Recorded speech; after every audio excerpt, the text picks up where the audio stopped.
उज्जैन की स्वर्ण नगरी में जहां न्याय और कला का संगम होता था, एक महान राजा शासन करते थे, महाराजा विक्रमादित्य। उनका यश केवल उनके शौर्य और बुद्धिमत्ता के लिए ही नहीं, बल्कि कला और कलाकारों के प्रति उनके गहरे सम्मान के लिए भी दूर दूर तक फैला हुआ था।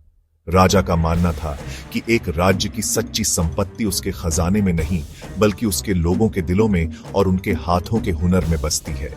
उनके शासन में हर कलाकार, चाहे वह मूर्तिकार हो, चित्रकार हो या संगीतकार, खुद को सम्मानित और मूल्यवान महसूस करता था। इसी उज्जैन नगरी की एक साधारण सी गली में एक विनम्र कारीगर रहता था, जिसका नाम था पलाशीकर। वह कोई महलों में रहने वाला राजशिल्पकार नहीं था, बल्कि अपनी छोटी सी कार्यशाला में अपनी कला को ही अपनी दुनिया मानता था। उसका जुनून था जेडाइट पत्थर, जिसकी कठोरता को वह अपने कोमल स्पर्श से अद्भुत आकृतियों में ढाल देता था। वर्षों की लगन और मेहनत के बाद पलाशीकर ने अपनी उत्कृष्ट कृति को पूरा किया। एक जेडाइट तितली, यह सिर्फ पत्थर का एक टुकड़ा नहीं था, यह जीवंत लग रही थी। उसके पंख इतने पतले और पारदर्शी थे कि लगता था सूरज की रोशनी उनमें से छनकर आ रही हो, और उसकी सतह पर की गई नक्काशी प्रकृति की सुंदरता का एक गीत गा रही थी। यह पलाशीकर के धैर्य, समर्पण और अपनी कला के प्रति असीम प्रेम का प्रतीक थी। अपने राजा के प्रति सम्मान प्रकट करने के लिए पलाशीकर अपनी यह अनमोल कृति लेकर राज दरबार पहुंचा। दरबार की भव्यता के बीच वह एक साधारण नागरिक की तरह खड़ा था, जिसके हाथों में उसकी वर्षों की तपस्या थी। महाराज, मैं एक तुच्छ कारीगर हूँ। आपके न्यायप्रिय शासन के लिए कृतज्ञता के रूप में कृपया मेरी यह छोटी सी भेंट स्वीकार करें। जब राजा विक्रमादित्य ने उस तितली को अपने हाथों में लिया, तो वे उसकी सुंदरता में खो गए। उन्होंने ऐसा अद्भुत शिल्प पहले कभी नहीं देखा था। उस तितली में उन्हें सिर्फ कला नहीं, बल्कि कलाकार की आत्मा दिखाई दी। पलाशीकर, ये छोटी भेंट नहीं है, यह अमूल्य है। तुम्हारी कला ने मेरा हृदय जीत लिया है। मांगो, तुम जो कुछ भी इनाम में चाहते हो वह तुम्हें दिया जाएगा। स्वर्ण मुद्राएं, जागीरें, जो तुम्हारी इच्छा हो। महाराज, आपकी प्रशंसा ही मेरा सबसे बड़ा पुरस्कार है। मुझे अपने लिए धन दौलत नहीं चाहिए। यदि आप कुछ देना ही चाहते हैं तो बस मेरे जैसे अन्य कारीगरों के लिए शहर के पास थोड़ी सी भूमि और आपका संरक्षण प्रदान करें, ताकि हमारी कला पीढ़ी दर पीढ़ी जीवित रह सके। पलाशीकर की निस्वार्थता ने राजा को और भी अधिक प्रभावित किया। उन्होंने तुरंत उसकी इच्छा पूरी की। वह जेडाइट तितली राजा के व्यक्तिगत खजाने की सबसे कीमती वस्तु बन गई, जो उन्हें हमेशा एक सच्चे कलाकार के स्वाभिमान और उदारता की याद दिलाती थी।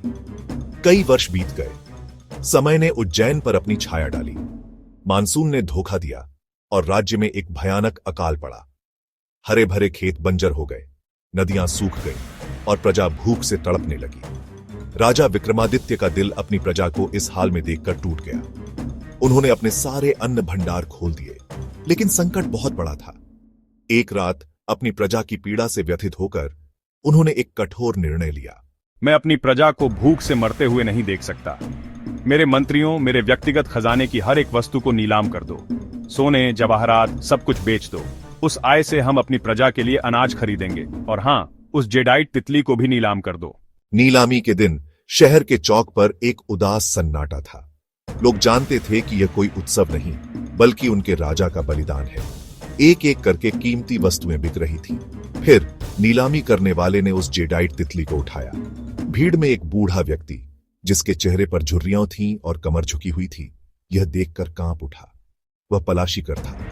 जैसे ही सबसे ऊंची बोली लगने वाली थी, पलाशीकर भीड़ को चीरता हुआ आगे आया। उसकी आंखों में आंसू थे। ठहरो महाराज, कृपा करके इसे मत बेचिए। यह सिर्फ एक पत्थर नहीं है, यह हमारे राज्य का गौरव है। यह एक कलाकार के सम्मान का प्रतीक है। इसे बचाने के लिए यह मेरी जीवन भर की जमा पूंजी ले लीजिए। यह ज्यादा नहीं है, लेकिन इसमें मेरा सब कुछ है। पलाशीकर के शब्दों और उसके बलिदान ने राजा विक्रमादित्य के हृदय को छू लिया। उनकी आंखों में आंसू आ गए। उन्होंने महसूस किया कि इस तितली का असली मूल्य जेडाइट या सोने में नहीं, बल्कि पलाशीकर जैसे लोगों की निष्ठा, प्रेम और आत्मा में है। पलाशीकर, आज तुमने मुझे इस तितली का और इंसानियत का असली मूल्य सिखाया है। यह तितली नहीं बिकेगी। यह हमारे लोगों की अदम्य भावना का प्रतीक है। इसका असली खजाना तुम हो, मेरे लोग हैं। हम भूखे रह सकते हैं, लेकिन हम अपनी आत्मा और अपना गौरव नहीं बेचेंगे। आज से हम सब एक हैं। जिसके पास जो कुछ भी है वह दूसरों के साथ बांटेगा। हम मिलकर इस अकाल को हराएंगे। उस दिन उज्जैन के लोगों में एक नई भावना का संचार हुआ। राजा के बलिदान और पलाशीकर की निष्ठा से प्रेरित होकर सबने मिलकर संकट का सामना किया। अमीरों ने अपने भंडार खोल दिए और जिनके पास थोड़ा था उन्होंने भी उसे साझा किया। एकजुटता की इस शक्ति ने उन्हें अकाल से बचा लिया। वह जेडाइट तितली कभी नहीं बिकी। उसे शहर के मुख्य चौक पर एक स्मारक के रूप में स्थापित किया गया, जो सिर्फ एक सुंदर कलाकृति नहीं बल्कि आशा, उदारता और मानवीय भावना की ताकत का एक शाश्वत प्रतीक बन गई। यह कहानी है कि कैसे एक राजा के न्याय, एक कलाकार के प्रेम और लोगों की एकता ने एक पूरे राज्य को बचाया।